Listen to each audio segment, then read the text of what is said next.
नमस्कार, मैं हूँ एकता तिवारी नमस्कार, मैं हूँ भीमसेन सिंह उज्ज्वल और आप सभी का एक बार फिर से स्वागत है शब्दों में अनेकता एकता संघ साहित्य संगी साहित्य गैलरी एकता तिवारी स्टूडियो एकता तिवारी एक्टिंग एकेडमी में। और जिस तरीके से हम आपको पिछले कुछ एपिसोड्स में इस स्टूडियो के बाहर, इस चार दीवारी के बाहर का माहौल दिखा चुके हैं, क्योंकि उन किताबों की, उन किरदारों की, उन कहानियों की डिमांड ये थी, हमें ऐसा लगा। और अब फिलहाल हम एक ऐसे नाटक के साथ आए हैं, ऐसी एक किताब के साथ आए हैं जो चार दीवारी के अंदर खेला जा रहा है। तो हम we are back to pavilion. तो आज हम आपके साथ साझा करने वाले हैं एक बहुत ही प्यारा कॉमेडी, ब्लैक कॉमेडी कह सकते हैं, जो समाज में हमारे घटनाएं घटती रहती हैं।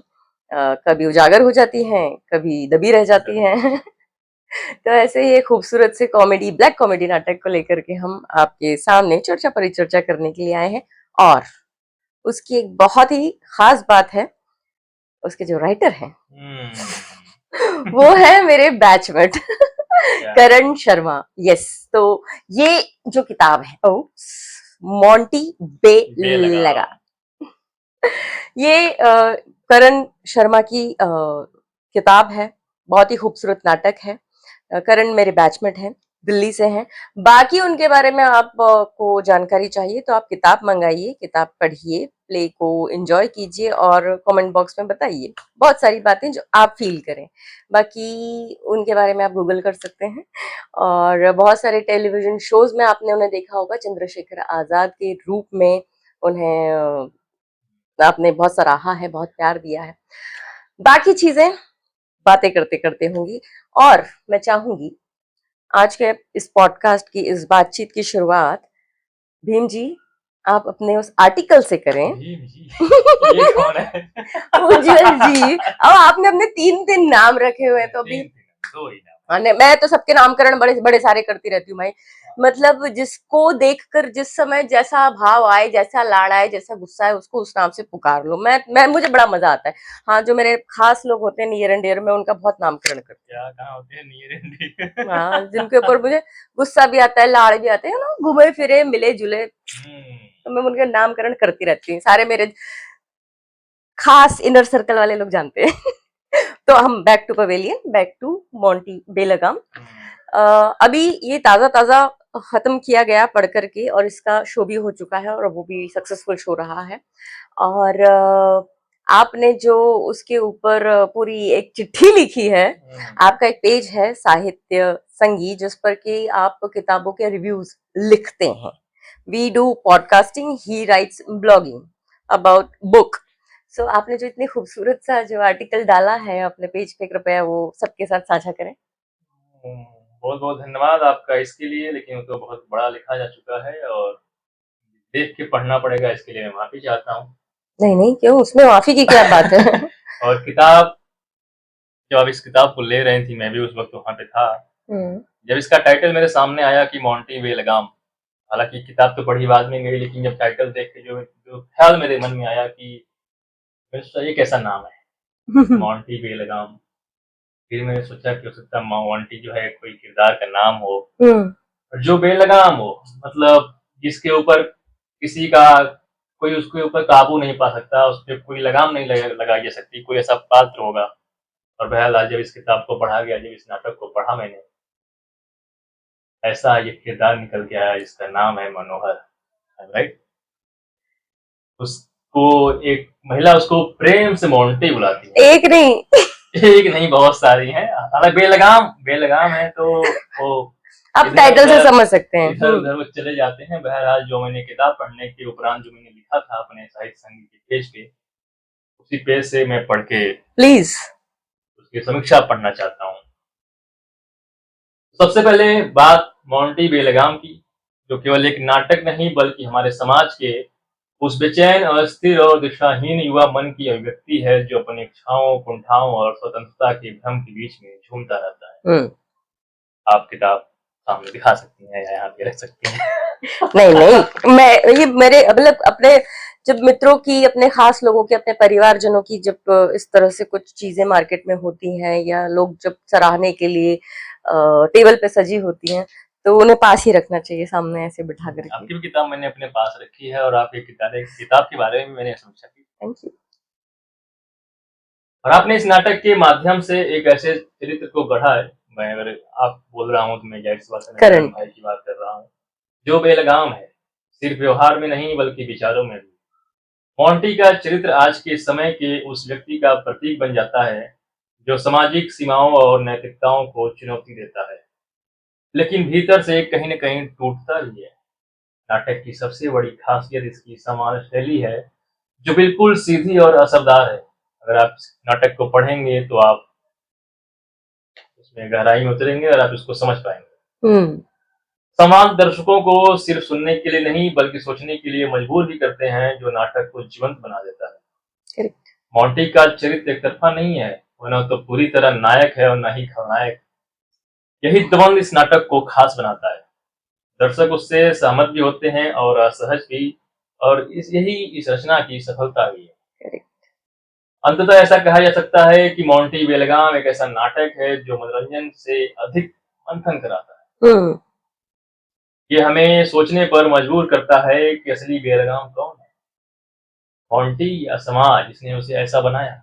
नाटक के अंतिम पड़ाव, जब इस नाटक को हम पढ़ते पढ़ते आगे बढ़ते हैं, तो जो मुझे बहुत गहराई से छुआ, कुछ ऐसी लाइनें हैं, उसको मैंने यहाँ पे लिखने का प्रयास किया कि नाटक के अंतिम पड़ाव पर आकर मोंटी बेलगाम अचानक एक नई संवेदनात्मक ऊंचाई को छूता है, जहाँ कथा का केंद्र सिर्फ बेलगाम जीवन नहीं बल्कि पिता पुत्र के संबंध की अनकही गहराइयां बन जाता है। चाहे वो अभिमन्यु हो या ऋत्विक, दोनों अपने अपने तरीके से पिता मनोहर के साथ एक भावनात्मक संबंध बनाते हैं। जो भी मैंने नाम लिया, ऋत्विक और अभिमन्यु, वो भी बात करेंगे। मोंटी बेलगाम के दो अलग अलग किरदार, पत्नियां हैं कह सकते हैं, उनके अलग अलग बच्चे हैं अलग अलग बीवियों से। करेक्ट। जब अभिमन्यु सहजता से कहता है कि पापा यार ये रख लीजिए, बेटा होने का इतना फर्ज तो बनता है, वो कुछ पैसे अपने पिता को देता है जाते जाते। ये एक पिता और पुत्र के संबंध को बहुत गहराई से करण भाई ने लिखा है कि पापा यार ये रख लीजिए, बेटा होने का इतना फर्ज तो बनता है। तो ये संवाद केवल एक संवाद नहीं रह जाता बल्कि उसमें छुपा अपनापन, जिम्मेदारी और प्रेम दर्शकों को भीतर गूंज उठता है। वहीं अगर बात करें ऋत्विक का, जो अपनी माँ को याद करते हुए पिता मनोहर से उस स्मृति को साझा करता है जो एक खालीपन और जुड़ाव को उजागर करता है, जो शब्दों से परे है। ये वही पल है जब नाटक अपने सबसे बेलगाम स्वरूप से निकलकर सबसे मानवीय और कोमल रूप में सामने आता है। ये दिखाता है कि चाहे व्यक्ति कितना भी विद्रोही या अस्थिर क्यों न हो, उसके भीतर संबंधों की एक नमी हमेशा बची रहती है। नाटक के सभी पात्र और उनका पक्ष बहुत ही शानदार और बहुत ही अच्छे तरीके से किरण जी ने लिखा है। और मैं चाहता हूँ व्यक्तिगत रूप से कि आप जो भी पढ़ने वाले लोग हैं या रंगकर्मी हैं, जो थिएटर से जुड़े हैं, जो नाटक करना पसंद करते हैं, नाटक पढ़ना पसंद करते हैं, वो इस मोंटी बेलगाम को पढ़ें, के पात्रों के भीतर जाएं, एक किरदार अपना ढूंढें और इस नाटक का रंगमंच अगर वो किसी रंगमंच में खेलें, ये लगता है कि ये बहुत बड़ी बात, मजा आ जाएगा, आनंद आ जाएगा। किताब को छापा है संजना बुक्स, जो संजना दीदी किताब के नाम से फेमस है, जो श्री राम सेंटर दिल्ली के बाहर स्टॉल लगाती हैं, साहित्य का पेड़ के नीचे उनका एक बना साहित्यिक यात्रा है उनकी, जो बहुत से उसका निर्वहन कर रही हैं। जितने भी लोग मंडी हाउस, श्री राम सेंटर, नई दिल्ली, NSD या किसी भी ऑडिटोरियम या और भी जगहों से जुड़े हुए हैं दिल्ली में, किसी भी ग्रुप से भी जुड़े हुए हैं, तो वो सब जानते होंगे ये साहित्य का पेड़ क्या है, ये संजना बुक्स क्या है, ये किताब वाली दीदी कौन है। तो उनके बारे में भी हम किसी और दिन चर्चा करेंगे। बहरहाल हम आते हैं बैक टू मोंटी बेलगाम। आपने जो बहुत खूबसूरत पढ़ा था, वो तो मैंने पढ़ के आपको बताया, जो मैंने किताब पढ़ने के उपरांत जो समीक्षा लिखी थी पेज पे। बहरहाल मैं वापस लौटता हूँ इस नाटक पे, मोंटी बेलगाम पे, कि करण जी आपके बहुत अच्छे दोस्त हैं, आप लोग पुराने बैचमेट हैं। मैं ये चाहता हूँ आपसे जानना कि करण भाई के बारे में थोड़ा आप कुछ ऐसा बताएं जो बाकी लोगों को ना पता हो, और इस नाटक को पढ़ते हुए इस नाटक का ऐसा कौन सा पात्र है या कौन सा ऐसा हिस्सा है जो आपको अपने बहुत करीब लगता है और आपको अपने मतलब बहुत गहराई से आपने उसको महसूस किया और आपको बहुत अच्छा लगता है। सबसे पहले चलो शुरू करते हैं राइटर से, करण से। मैं पहले बता चुकी हूँ, वो मेरा बैचमेट है। हम लोगों ने साथ में एसआरसी पास आउट किया है, ड्रामेटिक्स काफी सारे शोज किए हैं डिप्लोमा के टाइम पर भी, और उसके अलावा भी हम लोग आए दिन साथ में, क्योंकि हम लोगों का इंटरेस्ट म्यूजिक में है। वो गाता भी बहुत अच्छा है, वो कंपोज करता है, वो लिखता है, और हम लोगों के इंटरेस्ट बहुत एक समान से हैं। हम लोग अपने आप को बांधते नहीं है कि हम सिर्फ आर्टिस्ट हैं या ऑन स्क्रीन एक्टर्स हैं तो उतने पे ही हम रुक जाएं। हमारी दिमाग जो है वो बहुत ज्यादा जड़ों में घुसने की कोशिश करता है। हम पढ़ने में, वो भी बहुत पढ़ता है, मैं भी बहुत पढ़ती हूँ, हमारे संगति समान सी है। और वो दिल्ली से है तो थोड़ा दिल्ली वाला लौंडा जो होता है समझ सकते दिल्ली के लोग, या जो उसको पर्सनली जानते हैं। बहुत ही क्रिएटिव और प्योर सोल है। ऑफ कोर्स मेरा दोस्त है ऐसा मैं कह सकती हूँ, जैसा वो भी कहता है। और अब आते हैं मोंटी बेलगाम। ये उसका पहला लिखा हुआ नहीं, लिखे उसने बहुत भी, और भी कुछ बहुत सारा लिखा हुआ है। ये उसकी छपाई पहली है, और ये प्ले स्टेज भी हो चुका है, सक्सेसफुल रहा शो। और इसमें जो मोंटी बेलगाम मनोहर, जिनकी हम बात करें किरदार की, उनकी 2 शादियां हुई, दोनों शादियों से एक एक बेटे हैं। तीसरी वो करना चाहते हैं। तीसरी इस प्ले में वो नहीं, हो रही है, तीसरी शादी हो रही है। तीसरी से शादी होते ही उन्हें रियलाइज होता है कि बॉस ये मेरे से क्या गलती हो गई है, और वो अपनी सेकंड बीवी के बेटे के साथ मिलकर के उसे पीछा छुड़ाना चाह रहे हैं। उसके बाद पहली बीवी का बेटा यहाँ आता है, और पहली बीवी के बेटे को नहीं पता है कि यहाँ पे वो दूसरी बीवी के बेटे के साथ रहते हैं, और दूसरी बीवी जिसके बेटे के साथ वो रहते हैं साथ में, दोनों बाप बेटा, उस बेटे को ये नहीं पता है कि इनकी पहली बीवी भी थी, उसका एक बेटा भी था, और वो सिंगापुर से आ भी रहा है। तो इतना ज्यादा मिसकम्युनिकेशन, कंफ्यूजन, और मतलब बहुत ही अंदर से कैसे बताऊं, कैसे छुपाऊं, बताना तो पड़ेगा, बताना तो है ही। और ये सारे जो मनोहर और मोंटी सो कॉल्ड की जो भाव है भाई साहब, ये वो किरदार मोंटी कैसे खेलेगा, ये आपको पहले तो पढ़ना पड़ेगा, और जब ये शो हो तब आपको देखना पड़ेगा।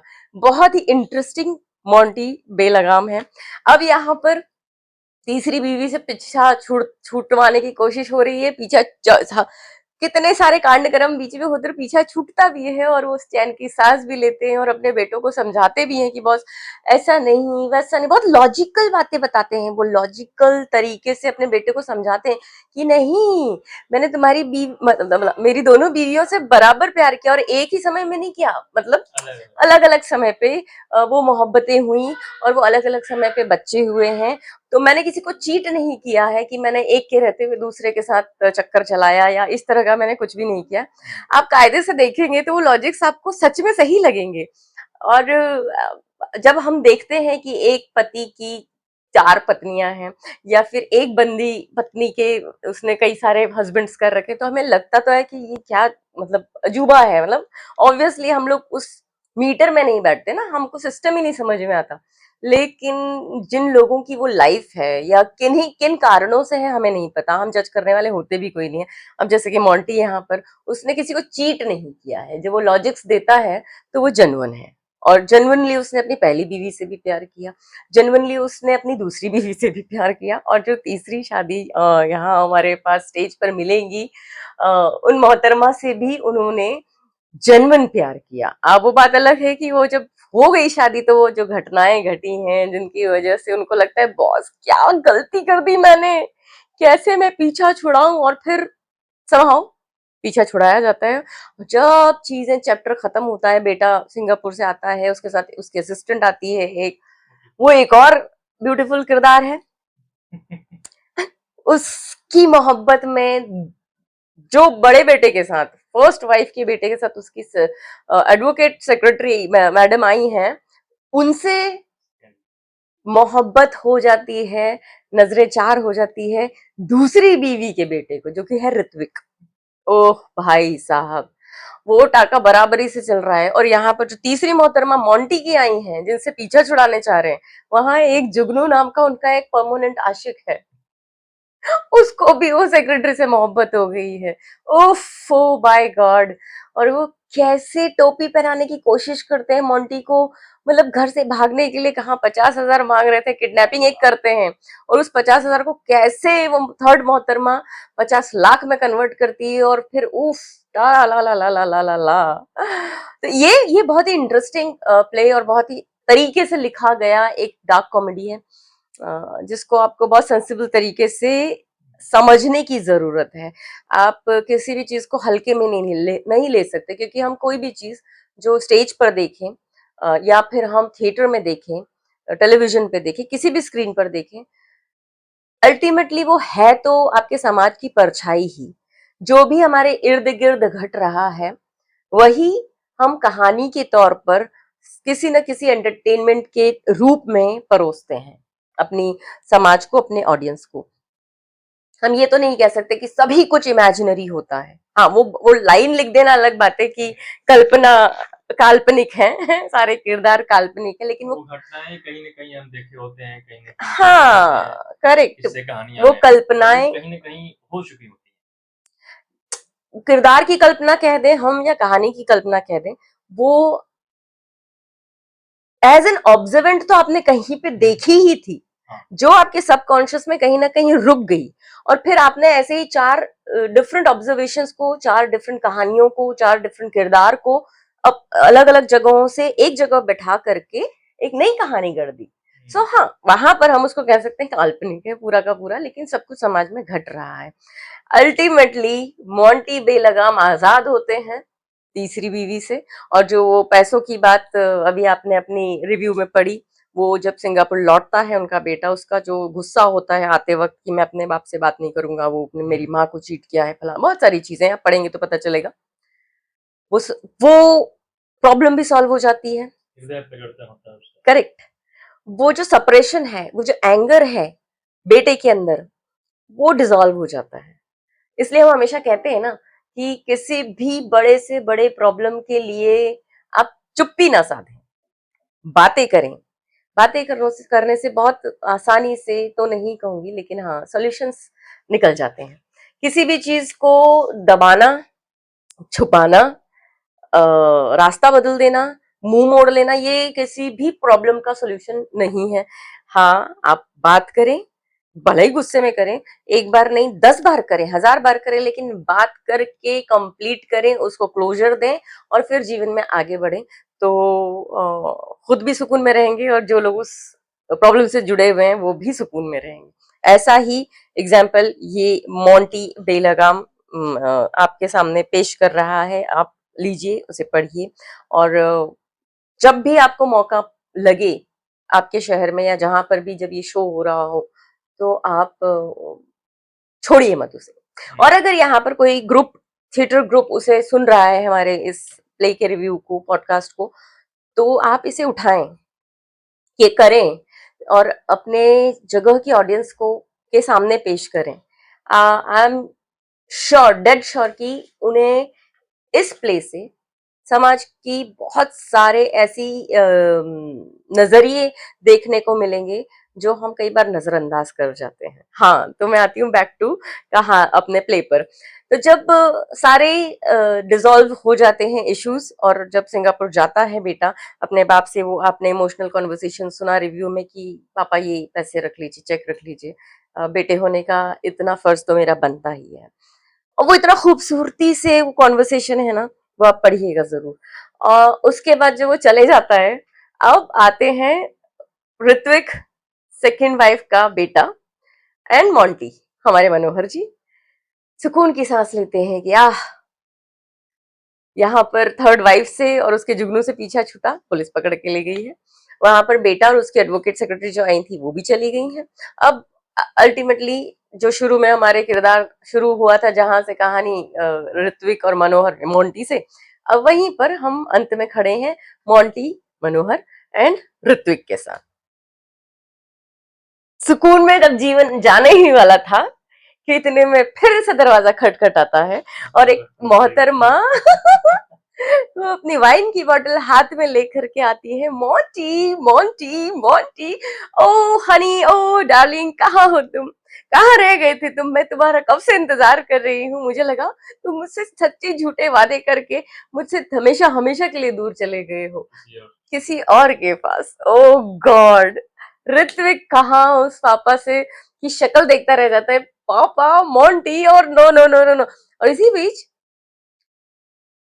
जब थर्ड वाइफ आई थी तो थर्ड वाइफ के मुंह से जो ऋत्विक ने पापा के लिए जो जो टाइटल्स, जिस जिस नाम से वो एड्रेस कर रही थी, baby, honey, Monty and what not, and Ritwik was like,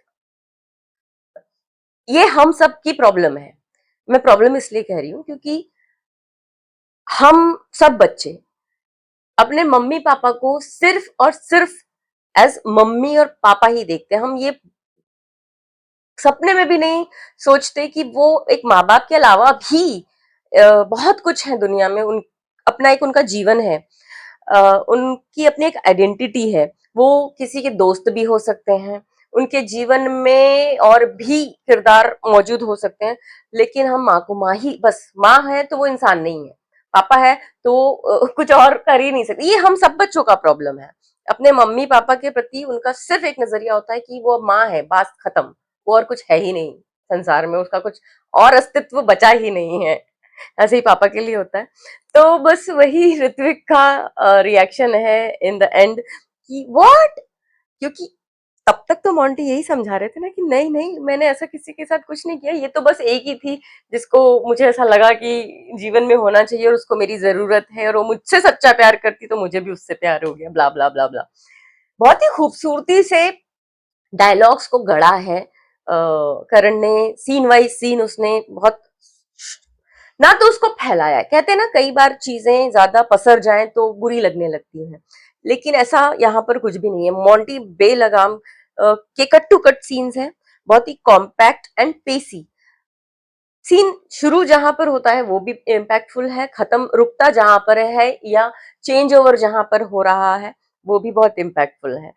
तो आपको कहीं पर भी ऐसा नहीं लगेगा कि ये ऐसा डाउन डाउन, नो, ऐसे अपर साइड जो आ जाता है ना आपका एरो, उस तरीके की इसकी राइटिंग है पूरी, और डायलॉग भी उसी तरीके से लिखे गए हैं। कोई भी वो आप टीटी टीटी कौन कौन खेलता है मुझे नहीं पता, जो खेलते होंगे वो जान जान सकते हैं मैं क्या बोलना था। इधर से जाता है टक तो उधर से भी उतनी स्पीड से आता है टक टक टक। तो वो जो मोमेंटो है टीटी खेलते वक्त, टेबल टेनिस खेलते वक्त, तो वो मोमेंटो बरकरार रखना बहुत जरूरी है, तब अदरवाइज फाउल हो सकता है। तो इसको आप टेबल टेनिस की तरह लीजिएगा जब पढ़ेंगे, तो वो जो टाइमिंग चल रही है डायलॉग के आने, और टाइमिंग के साथ साथ वो इमोशनल खेल मोंटी का ऋत्विक के साथ, बहुत सारे कंफ्यूजन, असमंजस कि अब उसको बताए कैसे कि अब वो दूसरी, मतलब पहली बीवी का पहला बेटा आ रहा है, यानी तेरा बड़ा भाई आ रहा है, अल्टीमेटली स्टेप ब्रदर आ रहा है, उसको कुछ है पता ही नहीं है, और अच्छा खासा गैप है इन बच्चों के दरमियान। तो मान लीजिए अगर ऋत्विक 25 साल का है तो मे बी 35 साल का, नहीं नहीं मैं मे बी क्यों बोल रही हूँ, इसमें मेंशन्ड है भाई। हाँ डेफिनेटली यहाँ 25 साल की तक का अपना ऋत्विक है, और अभिमन्यु 35 के बीच का है, 30 से 35 के बीच का, तो वही 10 साल का दोनों में डिफरेंस है। तो इतने जेन्युइन तरीके से इसकी लिखाई की गई है, और आपको इसे हमारे पॉडकास्ट के सुनने के बाद तो डेफिनेटली मोंटी बेलगाम को बुला करके मंगा करके पढ़ना चाहिए, और लिंक हम मेंशन कर देंगे ये कहाँ कहाँ पर पाई जा रही है, एंड अमेजोन पे, फ्लिपकार्ट पे, डेफिनेटली बहुत सारी जगहों पे, और आप संजना बुक से ही मंगवा सकते हैं, हमारे साहित्य गैलरी से भी मंगवा सकते हैं, और कहीं से मंगवाना ही क्यों है basically. Hello, sorry my bad, कहीं और नहीं मिलती, सिर्फ साहित्य गैलरी पे मिलती है। हाँ, तो आप साहित्य गैलरी से भी जुड़े, और अभी तक अगर नहीं जुड़े हैं तो साहित्य गैलरी का पेज है इंस्टाग्राम पे, वहां पर आप जाएं, वहां पे और भी किताबों के रिव्यूज हैं, जस्ट नॉट मोंटी बेलगाम का, वहां पे दूसरे किताबों के भी रिव्यूज हैं। रिव्यू पढ़कर आपको और भी ईज हो जाएगा कौन सी किताब मंगानी है पढ़ने के लिए, और आप सेम टाइम पे ऑर्डर कर सकते हैं वहां पर, सिंपल।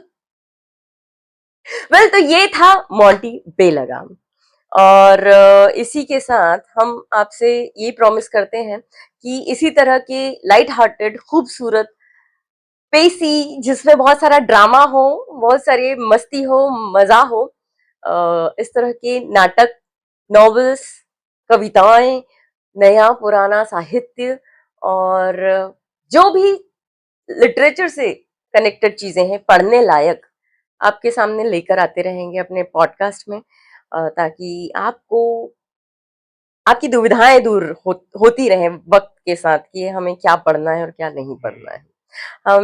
हमारी जो कोशिश है अपने पाठकों को, अपने मित्रगणों को रीडिंग के तरफ रुझान बढ़ाने की, हमारी, मुझे लगता है हम वहां तक फुलफिल कर पा रहे हैं अपने आप को। किताबों का जो हम नजरिया अपना देते हैं वो भी हम फुलफिल कर पा रहे हैं। तो हमसे जुड़े रहिए और भी ऐसी ही खूबसूरत चीजों के लिए।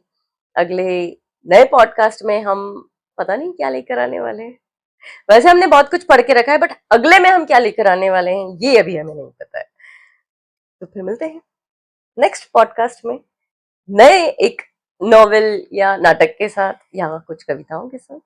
तो तब तक के लिए आज की चर्चा परिचर्चा, आज की बातचीत को हम यहाँ पे विराम देते हैं। फिर मिलेंगे अगले रविवार को एक नई किताब, एक नई कहानी, एक नए उपन्यास, एक नए नाटक, जो कुछ भी होगा, नए किस्से कहानी के साथ मिलेंगे अगले रविवार को। तब तक के लिए आप जुड़े रहिए शब्दों में अनेकता, एकता संघ, साहित्य संगी, साहित्य गैलरी। शब्दों में अनेकता, एकता संघ के साथ मैं बोल चुकी हूँ, एकता तिवारी स्टूडियो, एकता तिवारी एक्टिंग अकेडमी। फिर मिलेंगे, तब तक ख्याल रखिए। और एक और बात, चलते चलते चैनल को लाइक करना ना भूलें, सब्सक्राइब करना ना भूलें, और अपने जो पढ़ने वाले लोग हैं, क्योंकि हम बात किताबों की करते हैं तो हर कोई तो नहीं सुनेगा हमारे इस चैनल को, हमारी बातचीत को। जो भी आपके दोस्त यार पढ़ने लिखने वाले लोग हैं, अगर आप तक ये बात मेरी पहुंच रही है तो आप उन तक पहुंचाएं, उनको भेजें, ताकि हमारा चैनल, हमारा कारवां थोड़ा सा और बड़ा हो, और जो सपना लेके हम यहाँ पे बैठे हैं, बातचीत कर रहे हैं, उस मुकाम पे हम पहुंचे हैं। बात तो सही है, मैं बोल जाते जाते भूल ही गई थी कि ये बात तो बोलनी है, क्योंकि मेरे दिमाग में एक बात चल रही थी कि हम जो ये सेंटेंस सुनते रहते हैं हर जगह पर, कर्म किए जा फल की इच्छा मत कर, ठीक है, ओके, ये उन चीजों के लिए एप्लीकेबल है जो निस्वार्थ भाव से, लेकिन भाई हमारा यहाँ स्वार्थ है। स्वार्थ बहुत सिंपल सा मैं बता भी देती हूँ। देखिए, हमें पढ़ने लिखने का शौक है और आज तक हम वो करते भी आए हैं बिना किसी को कुछ कहे बताए बगैर। फिर मेरी मम्मी मुझे कई बार टोकती थी कि भाई तू इतना कुछ पढ़ती रहती है तो उसके बुकलेट रेडी रखा कर, मतलब मतलब कुछ तुझे दोबारा रिवाइव करना पड़ता तो पूरी बुक उठा के बैठ जाती। बात तो मैं उनकी हमेशा सुनती रही, लेकिन कभी ध्यान नहीं दिया। लेकिन वही कहते हैं ना, जब जब जो जो होना है तब तब सो सो होता है। तो मैंने ना ये आज, अब जब हम आज यहाँ जिस भी नंबर के एपिसोड पे पहुंचे हैं, ओह वाह क्या बात है, वाह वाह, क्रेडिट लेने तो सब बोल सकती हैं, मतलब ठीक है, थैंक यू, मतलब सारे ही क्रेडिट। अकेला चना बाहर नहीं, मैंने तो कभी कहा ही नहीं, इसलिए 2 चने, मैं कभी कुछ बोलता ही नहीं हूँ, इसलिए 2 चने बाहर कुछ बोलता ही नहीं है। तो खैर, मम्मी ने मेरी जो बात कही थी उसको मैंने वैसे तो नहीं सुना, और आज इस और खूबसूरत तरीके से हम देखिए 2 लोग मिलकर पॉडकास्ट कर रहे हैं उन्हीं किताबों के ऊपर जो हमने पहले भी पढ़ी हुई थी, उसको फिर से भी पढ़ कर चुके हैं कई दफे, और आज फिर जब हम लोग आपके सामने आते हैं तो उसका होमवर्क करके आते हैं, है ना। तो ये इच्छा हमारी फल की यही है कि जब हम इतना कुछ अपने साथ साथ आपको भी डिलीवर कर ही रहे हैं, तो कृपया आप भी थोड़ा सा हमें रिजल्ट रिटर्न में दे दें, रिटर्न गिफ्ट के तौर पर सब्सक्राइब कर दें, शेयर कर दें, और जो भी महसूस करें बेतकल्लुफ होके कमेंट में लिखें। वाह क्या बात है। जैसे कि मोंटी बेलगाम है, वैसे ही अपने तकल्लुफ को बेलगाम कीजिए और कमेंट कीजिए, सब्सक्राइब कीजिए, शेयर कीजिए, ठीक है, ठीक है। प्रॉमिस? बिल्कुल यही अच्छा है। चलिए, मिलते हैं अगले संडे को नए पॉडकास्ट में। तब तक के लिए ख्याल रखिएगा और हर हर महादेव। नमस्कार।